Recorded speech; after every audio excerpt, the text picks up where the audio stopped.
वक्षो अधिवासं विषभस्य महाविभूतेः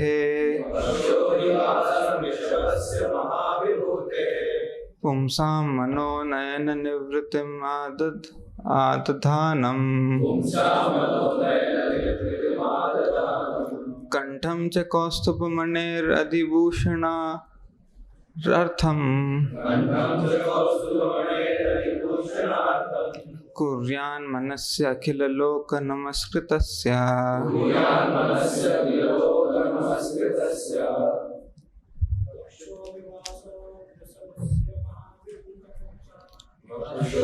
वासं ऋषभस्य महाविभूते पुंसां मनोनयन निवृत्तिम् आदधानम् कंठं च कौस्तुभमणेरधिभूषणार्थम् कुर्यान् मनस्य अखिल लोक नमस्कृतस्य. What word meaning? Vakshaha, the chest. Adhivasam, the abode. Vrishabhasya, of the Supreme Personality of Godhead. Mahavibhutehe, of Mahalakshmi. Pumsam, of persons. Manaha, to the mind. Nayana, to the eyes. Nivritim, transcendental pleasure. Adadanam, bestowing. Kantam, the neck. Cha, also. Kaustubhamanehe, of the Kaustubha gem. Adhibhushanartham, which enhances the beauty. Kuryat, he should meditate on. Manasi, in the mind. Akhila Loka, by the entire universe. Namaskritasya, who is adored. Translation and purport by His Divine Grace A.C. Bhaktivedanta Swami Prabhupada. Translation with repetition. The yogi should then meditate on the chest of the Supreme Personality of Godhead, the abode of Goddess Mahalakshmi. The Lord's chest is the source of all transcendental pleasure for the mind and full satisfaction for the eyes. The yogi should then imprint on his mind the neck of the Personality of Godhead, who is adored by the entire universe. The neck of the Lord serves to enhance the beauty of the Kaustubha gem, which hangs on his chest. Purport. In the Upanishads, it is said that the various energies of the Lord are working to create, destroy, and maintain. These inconceivable varieties of energy are stored in the bosom of the Lord. As people generally say, God is all-powerful. That prowess is represented by Mahalakshmi, the reservoir of all energies, who is situated on the bosom of the transcendental form of the Lord. The yogi who can meditate perfectly on that spot, on the transcendental form of the Lord, can derive many material powers which comprise the 8 perfections of the yoga system. It is stated herein that the beauty of the neck of the Lord enhances the beauty of the Kaustubha gem rather than vice versa. The gem itself becomes more beautiful because it is situated on the neck of the Lord. A yogi is therefore recommended to meditate upon the Lord's neck. The Lord's transcendental form can either be meditated upon in the mind or placed in a temple in the form of a statue or decorated in such a way that everyone can contemplate it. Temple worship therefore is meant that everyone can contemplate it. Temple worship is therefore meant for persons who are not so advanced that they can meditate upon the form of the Lord. There is no difference between constantly visiting the temple and directly seeing the transcendental form of the Lord. They are of equal value. The advantageous position of the yogi is that he can sit anywhere in a solitary place and meditate upon the form of the Lord. A less advanced person, however, has to go to the temple, and as long as he does not go to the temple, he is unable to see the form of the Lord, either by hearing, seeing, or meditating. The objective is the transcendental form of the Lord. There is no question of voidness or impersonalism. The Lord can bestow the blessings of transcendental pleasure upon either the visitor of the temple, the meditator yogi, or one who hears about the Lord's transcendental form from scriptures like the Srimad Bhagavatam or Bhagavad Gita. There are 9 processes for executing devotional service, of which smaranam or meditation is one. Yogis take advantage of the process of smaranam, whereas bhakti yogis take special advantage of the process of hearing and chanting. Thus ends the Bhaktivedanta Purport. Om Ajnana Timrandhasya Jnananjana Shalakaya Chakshurunmilitam Yena Tasmai Shri Gurave Namaha Namah Vishnupadaya Krishna Preshthaya Bhutale Srimate Bhaktivedanta Swami Namine Namaste Saraswate Deve Gauravani Pracharine Nirvishesha Shunyavadi Paschatya Deshatarine Jai Shri Krishna Chaitanya Prabhu Nityananda Shri Advaita Gadadhara Shri Vasadi Gaura Bhakta Vrinda Hare Krishna Krishna Krishna Hare Hare Hare Rama Rama Rama Hare Hare. The yogi should then meditate on the chest of the Supreme Personality of Godhead, the abode of Goddess Mahalakshmi. The Lord's chest is the source of all transcendental pleasure for the mind and full satisfaction for the eyes.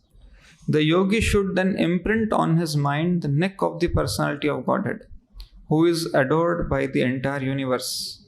The neck of the Lord serves to enhance the beauty of the Kaustuba gem, which hangs on his chest.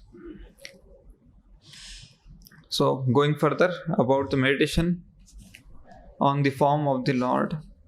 So, Lord Kapila explains here how the meditation for a meditator it happens. There are 3 categories of people described in this purport by Prabhupada. First is those who go to temple to perceive the form of the Lord, that is the Archa Vigraha form of the Lord, and imprint the image of the Archa Vigraha on his mind and meditates on that form. Second is the meditator yogi. First is the visitor of the temple, the meditator yogi, and one who hears about the Lord's transcendental form from scriptures like Srimad Bhagavatam or Bhagavad Gita. So, there are 2 major aspects. Many things Prabhupada has covered, very nicely covered, very beautifully explained. First aspect is that Lord's form is transcendental, either in the form of Archa Vigraha, he is fully transcendental, can be perceived, and meditating on the Archa Vigraha form, which is made of, structurally it is made of a material element like stone, wood, metal, or gemstone. But it is transcendental because of Lord's presence. So meditating on that form takes us back to Godhead. It gives the same benefit, same benediction. Another form is within the heart, what a yogi sees, that is in the mind. Even that form is transcendental. That is not an imaginary form, or he is not imagining. The Lord gives darshan to the yogi. And third is through the sound form, by hearing, Shravanam, one meditates on the Supreme Personality of Godhead. And classic example in Bhagavatam we hear about is Rukmini Devi, who just heard about Lord Krishna, his form, his glories, and she decided that she wants to surrender her life to Lord Krishna and serve Lord Krishna as a servant of Lord Krishna, and she desired to marry him, to make Lord Krishna her Swami, her Pati, and marry and serve like that. Just by hearing. So, different ways Lord can be worshipped, Lord can be perceived, Lord can be approached, and all these different ways have the same benefit actually and absolutely. Because Lord is called Supreme Absolute Truth. So there is no difference between Lord's form as Archivigra, what is perceived in the mind or what is perceived through the ears. So through eyes, through mind, through ears. So very, very nicely, there is one verse which explains how devotees approach the Lord.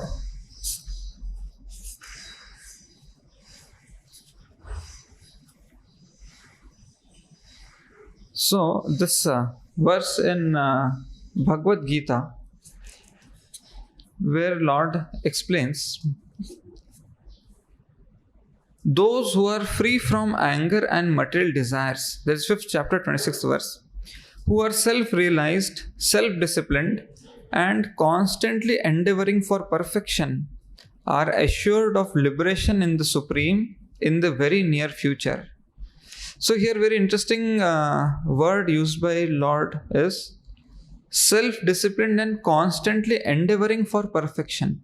There is a constant endeavor by the devotee for perfection. What does it mean? And then how Prabhupada explains this in the purport. Constant endeavor for perfection means one is constantly trying. Despite all difficulties, all frailties, he is constantly trying to serve the Lord. Right? He is constantly trying to be engaged in service of Krishna. The chapter title is Karma Yoga, Action in Krishna Consciousness. Sometimes there is influence of modes, sometimes there is Trividha Klesha. 3 types of difficulties will come, miseries will come. Right? So many problems will come. But still, a devotee is in constant service of the Lord. Now, how the devotee serves the Lord? Purport. A devotee of the Lord, constantly engaged in devotional service in Krishna consciousness, perfect in self-realization, very quickly attains liberation in the Supreme. Owing to his complete knowledge in self-realization, he always remains in trance. Okay. So one who is constantly endeavoring for perfection, very quickly he'll attain. How he'll attain? Because he's fixed up in Krishna consciousness. How he's fixed up in Krishna consciousness? Right? Now that is explained by an analogy. To cite an analogous example of this, now there is a verse that Prabhupada quotes in the purport. Darshan dhyana samsparsher matsya kurma vihangamaha swanya patyani pushnanti tathaham api padmaja. By vision, by meditation, and by touch only do the fish, the tortoise, and the birds maintain their offspring. Similarly do I also, O Padmaja. A fish brings up its offspring simply by looking at them. The tortoise brings up its offspring simply by meditation. The eggs of the tortoise are laid on land, and the tortoise meditates on the eggs while in the water. Similarly, a devotee in Krishna consciousness, although far away from the Lord's abode, can elevate himself to the abode simply by thinking of him constantly. By engagement in Krishna consciousness, he does not feel the pangs of material miseries. This state of life is called Brahma Nirvana, or the absence of material miseries due to being constantly immersed in the Supreme. So here 3 examples are given. 3 animals are mentioned, and how they bring up their offsprings is also mentioned. First is darshan. Darshan means just by seeing. Fish, they will lay their eggs in the water. In some part, some corner they'll lay. And then they will be just floating around. And they'll keep a watch. So that is how, just by seeing, by darshan, they will bring up their offsprings. Automatically the eggs will hatch. Automatically the fish, tiny fish will come out. Right? They just keep watching, keep an eye. Then dhyana means by meditation. Tortoise example is given. They'll lay eggs in the seashore. They'll dig a pit in the sand, lay eggs, cover it, and go in the water. They'll never come back. The mother tortoise will never come back to see the eggs. but from water itself, keep meditating and bring them up like that. And third example is given of sansparshirmi, by touch. So birds, they lay eggs in the nest, they sit on the eggs, and by their touch, the eggs hatch. So similarly, devotees, now here Prabhupada mentions, similarly a devotee in Krishna consciousness always, although far away from the Lord's abode, can elevate himself to that abode simply by thinking of him constantly, by engagement in Krishna consciousness. So Lord is so absolute, Lord is so transcendental, that one can approach the Lord by darshan, by seeing the Lord, by meditating on the Lord, that is smaranam. We take darshan of the form of the Lord, capture that form, meditate on that form in a devotional mood, and in this way, one gets elevated. Just by constantly thinking about the Lord, by dhyan. By dhyan means by remembering the image of the Lord, by remembering the name, form, pastimes, instructions of the Lord, by meditating on the service of the Lord, by constantly having in the mind, the meditation of the Lord or anything connected to the Lord. Even if somebody just meditates on the lotus feet of the Lord, right? Darshana dhyan, he will get the same result. That is, he will reach the ultimate abode, that is Krishna's abode. Sansparshar, by practically serving through the senses, one serves the Lord. So Lord is absolute, Lord is transcendental. In any way, in any form, in any mode, one approaches the Lord, he will get that benefit. Right? So it's just about touching the Lord. And like the previous verse we are hearing in the previous class, that Lord is absolute. By any limb of the Lord, he can do any activity. So what benediction one gets by meditating on the lotus face of the Lord? Now today's verse talks about meditating on the chest of the Lord, which is the abode of Goddess Lakshmi. Right? Here Srila Prabhupada explains, the yogi who can meditate perfectly on that spot, on the transcendental form of the Lord, can derive any material powers which comprise the 8 perfections of the yoga system. So by meditating on the lotus face, or meditating on the lotus feet, or meditating on the chest of the Lord, one can get all benedictions. Because every limb of the Lord is perfect and absolute in itself. So there is no difference in potency. Right? So first thing is about meditating on the lotus chest of the Lord, or chest of the Lord.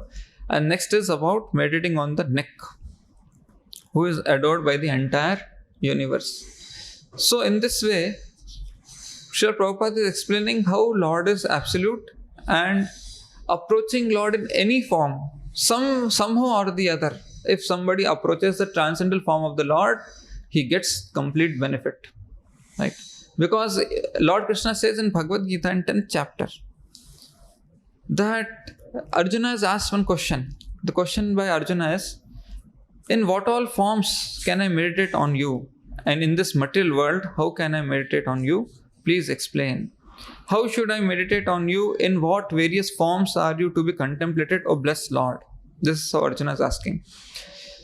So Lord explains. The blessed Lord said, yes, I will tell you of my splendorous manifestations, but only of those which are prominent to Arjuna, for my opulence is limitless. So Arjuna's question in particular was for those who are materially attached. For those who are materially attached, for them, meditating on the form of the Lord is very difficult, because meditation requires concentration. First is dharana, then comes dhyan. So dharana means you have to fix up. But those who are materially attached, their mind is dwelling on material objects or material subject matters. Ichha, dvesh, samuthena, dvanda, mohena, bharata. So sometimes some liking will pull their mind. Sometimes some aversion will pull their mind.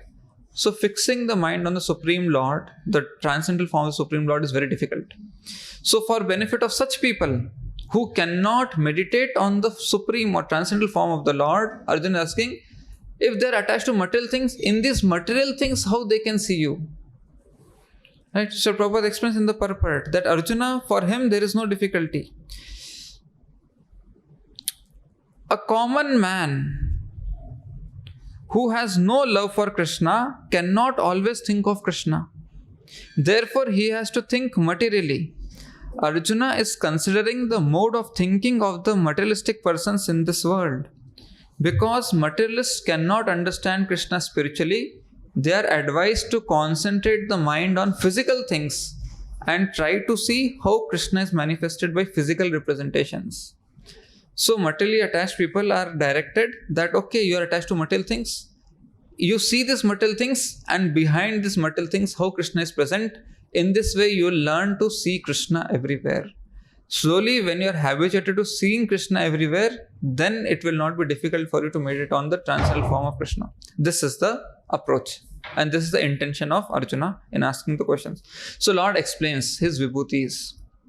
Right? Lord says, yes, I'll tell you, but only of the major ones. Why? Because here Lord says, my opulence is limitless. Then Lord starts explaining, I am the self, O Gudakesha. Right? Seated in the hearts of all creatures. I am the beginning, middle, and the end of all beings. So he says, I am the self. So self here is the Supreme Lord. Is capital S, self, which means the Supreme Lord. Prabhupada explains that he is the Supreme Lord seated in everybody's heart. Krishna first informs Arjuna that he is the self or soul of the entire cosmic manifestation by dint of his primary expansion, that is the super soul. Then I am the beginning, middle, and end of all beings. So Krishna is the beginning, that is when somebody takes birth. Krishna maintains, that is the middle, and end means after dissolution everything goes into or rests in Krishna at the end. So in this way Lord starts explaining. Then among the Vedas I am Samved, among the demigods I am Indra, and it goes on. Like that 80 plus opulences Lord has mentioned here. Then after telling all these many opulences and Lord's presence in these opulences, he says, again Krishna brings back Arjuna to his transcendental form. O mighty conqueror of enemies, there is no end to my divine manifestations. What I have spoken to you is but a mere indication of my infinite opulences. Right? Nanto astimam divyanam. Na antah asti. There is no end to my divyanam, vibhutinam, my transcendental vibhutis or opulences. Okay. So what I have spoken is Eshatu uddeshataha prokto vibhutir vistaro maya. Uddeshataha means some examples I have given. Udaharan I have given. Next, Lord says, know that all beautiful, glorious and mighty creations spring from but a spark of my splendor. So what all I have told you till now, in this what all Lord has told to Arjuna? He has told the creation, the creator, that secondary creator Brahma. He has told amongst the creators I am Brahma. Among the Rudras I am Shiva. Among the demigods I am Indra. Among the wielders of weapon I am Ram. And I am Yamraj. Amongst the enforcers of law I am Yamraj. He has told about Brahma, Shiva, Indra, Yamraj, Varuna, right? Kapila Muni, Lord Rama, all these, Garuda. So many personalities, so many opulences, so many material objects he has told. And he has told all these are Lord Shiva, just a spark of my splendor. All these collectively what I have told is just a spark of my splendor. So there is no end to my glories. There is no end to my splendor. There is no end to my transcendental opulences. Now after telling all this, the entire creation is just a spark of my splendor. Right? And like that, I have unlimited countless sparks. So everything is connected. All this is compiled or condensed in one spark of Krishna. So we cannot understand what is Krishna. Right? So his limitless means this chapter title is Opulence of the Absolute. So he's telling one spark, you see, I have listed these many major opulences. In that one spark, there is limitless opulence. So nobody can comprehend how unlimited Lord is. After telling all this, now Lord is talking about, but what need is there, Arjuna, for all this detailed knowledge? Correct? What need is there for all this detailed knowledge? With a single fragment of myself, I pervade and support the entire universe. So focus on Krishna. Krishna, the transcendental form of Krishna, or the personality of Supreme Personality of Godhead Krishna, is very easy to comprehend if somebody is very simple-hearted. Just meditate on the Supreme Lord. You need not search for the Lord in material opulences. And there is limitless opulence. Just by meditating on the Supreme Lord, everything is covered. Right? So he's saying that what need is there of all this knowledge? Just meditate on me directly. Just think of me directly. At least for Arjuna, because in 12th chapter Prabhupada says that Arjuna is a devotee. So for Arjuna it is not difficult to meditate. Right? Sorry, not this one. Yeah. So, as far as Bhagavad Gita is concerned, it is the direct method that is stressed. Directly approaching Krishna, directly meditating on the Krishna, on the form of Krishna. Everyone is advised to take to the direct method and surrender unto the Supreme Personality of Godhead, Krishna. So somehow or the other, if somebody is able to directly approach the Supreme Lord, directly meditate on even some part, even some form, some aspect of the Supreme Lord, the form of the Supreme Lord, the pastimes of the Supreme Lord, just by hearing the qualities of the Supreme Lord, by meditating, by seeing the darshan, somehow by serving the Supreme Lord directly, somehow or the other, he directly comes in touch with the Supreme Lord. His Bhakti Lata bee starts growing. His, the connection with the perfect process starts. Right? So, somehow or the other, yena kena prakarena manha Krishna niveshyat. Somehow or the other, one should directly approach, directly serve. If somebody is not able to do by all these things, at least by taking Krishna Prasad, somebody directly touches Krishna. His journey starts. So, the direct method is so potent. Just out of Navida Bhakti, any one process of directly approaching the Supreme Lord is potent enough to take one back to Godhead, to purify one of all his kalmashas and take him back to Godhead. So the stress is given again and again on directly approaching the Supreme Lord. There are so many indirect methods. In 12th chapter, indirect methods are mentioned. But those methods take a long time. Right? And at least by mercy of Srila Prabhupada, by mercy of this, process of bhakti, which is given in the Gaudiya Vaishnava Sampradaya, and by the mercy of the preaching mission of Srila Prabhupada, directly we are able to give Krishna to everybody. Directly. If somebody, even if we are distributing khaja, somebody is directly touching the Mahaprasad. Mahaprasad means potency of Lord Krishna and blessings of a bona fide spiritual master. Through that, somebody is directly approaching. If somebody just comes to temple, takes darshan, he is directly connecting with the Supreme Lord through darshan of Radha Madhav. Somebody is just coming, sometimes they will come. Some people, if you have seen, they will bring grandmother to the temple. They will sit outside with mobile and Dadima darshan karke aa jao. Dadima will do darshan. But at least as long as he is sitting, he'll be hearing Harinam Kirtan. Direct Vani of a bona fide spiritual master, Harinam from bona fide spiritual master's mouth is entering into his ears. Right? He's touching the dust of this temple premises, this temple campus, which is land of the Lord. Right? Which is as good as potent as Gopi Chandan. It's a fact. Wherever Lord's lotus feet are placed, it becomes a dham. This place is a dham. And dham dhuli is, when touched on the head, burns millions of janmas of sins. So, the opportunity for people to directly approach the Lord has become profound now. And just by doing any of these, connecting people to any of these aspects, we are initiating their journey back to Godhead. And this is how every town and village Lord Chaitanya Mahaprabhu predicted that my glories will be spread. Prithvi the achyat nagrate grama sarvatra prachar hoibe mora nama. So anybody who comes in this way, in this form, in any of the aspects, sometimes they'll just come. They'll send the elders for darshan, they'll sit and have one samosa. Khichdi and samosa is a very favorite combination of people, Yes. When they take dona khichdi, with that they want samosa. and chach. So, but that's all. Mahaprasad has gone inside. Ho gaya. And nothing comes for free.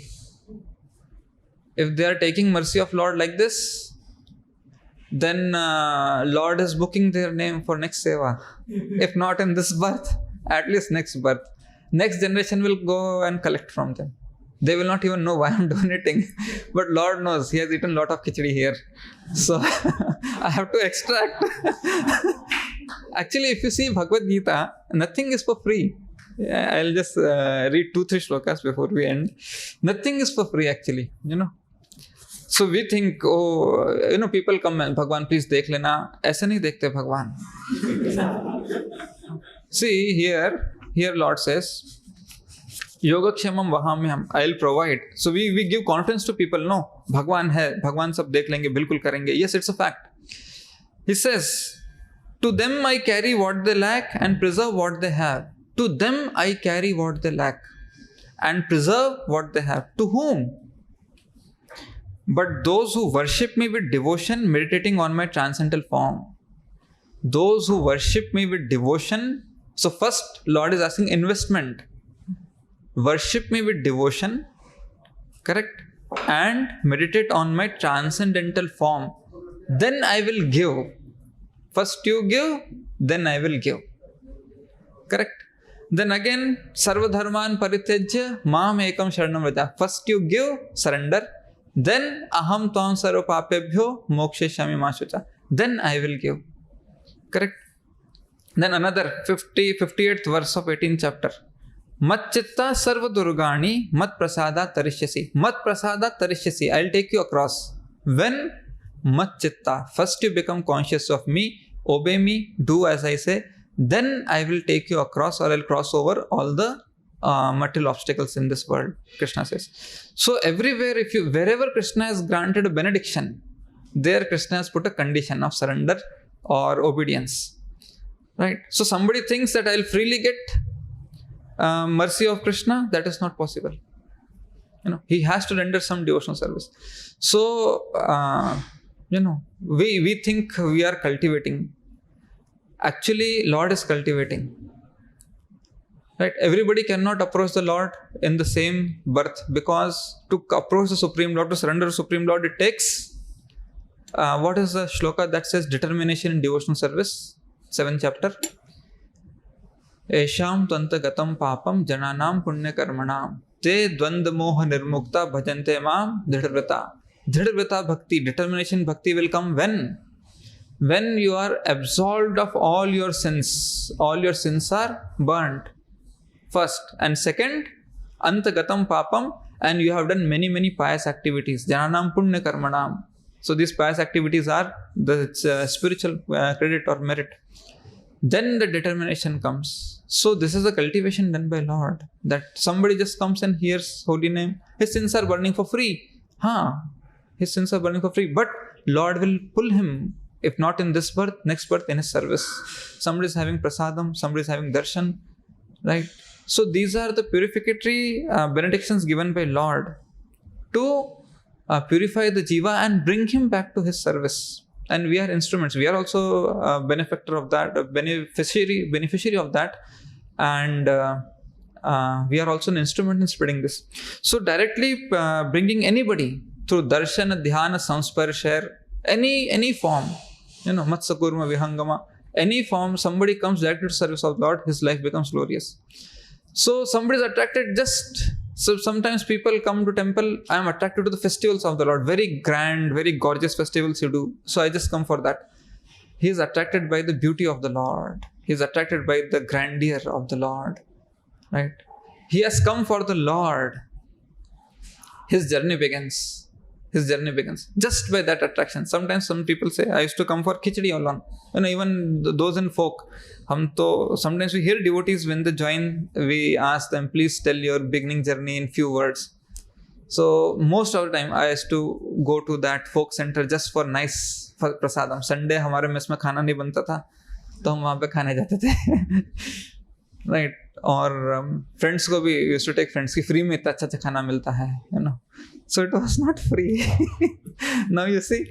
So So point is, somehow or the other, direct connection with Krishna, transcendental form. That's why Krishna is called all attractive. Every aspect attracts. I'll just close with one real time story of a devotee. He was serving in Jaipur. He was from Mayapur. I think I've told earlier also. But what can attract? Krishna's all attractive means what can attract from Krishna? We never know. So there was one devotee in Jaipur when I was serving in Jaipur center. He was very elderly and he was from Mayapur. He used to do cooking service. So, there was some free time, so we were talking. So he was telling how he joined. So he said that he was serving in a restaurant. Right? He was serving in a restaurant and he was very attracted to flowers. He liked flowers very much. So someday some of his relatives came to that restaurant. It was his uncle's restaurant and he was one of the kind of partners or assisting hands to him. So somebody came from Mayapur. Somebody had visited Mayapur and told him there. So they came, they sat down to have some meals in that restaurant and they're talking. So he heard. They're talking amongst themselves about how beautiful Mayapur temple is, how nice flowers there. And if you've seen Mayapur, there are big gardens with flowers, beautiful flowers. So he heard, then they told him, the restaurant guests who had come, customers, they had told him as. So he took leave from his restaurant's job and went for one day to Mayapur just to see flowers. He had heard this big roses are there, red roses. That person was telling who was eating in the restaurant. This big red roses are there. Acha, I want to see those roses. Just to see those roses from Calcutta, how far is Mayapur? 120 kilometers, approximately 3 hours, 4 hours it takes. Just to see those roses he went. And he saw the roses there and he was very satisfied. And when he was seeing the roses, one devotee caught him. कहाँ से आया हो? मैं कलकत्ता से आया हूँ. अच्छा, पहली बार आया हूँ. हाँ, पहली बार आया हूँ. क्या करने आया हूँ? मैं रोजेस देखने आया हूँ. देखो. And then he gave mala. He took him for darshan, gave mala. He was so much meditating on that. The devotee felt, what is so much? People see, appreciate, they take selfies with the roses and go. He's sitting and watching those roses. So that attracted the devotee, that what is so much focusing on this roses. And that is how he got caught and he joined full time, later. So just see what Lord's beauty is not just in the form but in everything, And the devotees maintain this Lord's beauty and expand Lord's beauty. One person became a nimitta about this big one red rose is there, just to see that one red rose, how Lord inspires. So directly coming in touch with Lord, correct? Lord's form, Lord's beauty, Lord's grandeur, Lord's different mercies. A jiva's life, how it will transform, we never know. So that's why Lord Kapila is saying, meditate on the form of the Lord. That's why Lord in 10th chapter is saying, there's so much opulence. But what will all this knowledge be of help, or what good is all this knowledge for? Directly meditate on me, directly serve me. Not able to meditate, do physical service. Somehow connect with Krishna. We never know whose journey will transform how. Just for one rose, he will go back to Godhead now in this life. Who knows? Right? So we never know what hook Lord puts for a devotee to pull him back to Godhead. So we'll stop here. Grantha Srimad Bhagavatam ki jai. Srila Prabhupada ki jai.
Hare Krishna.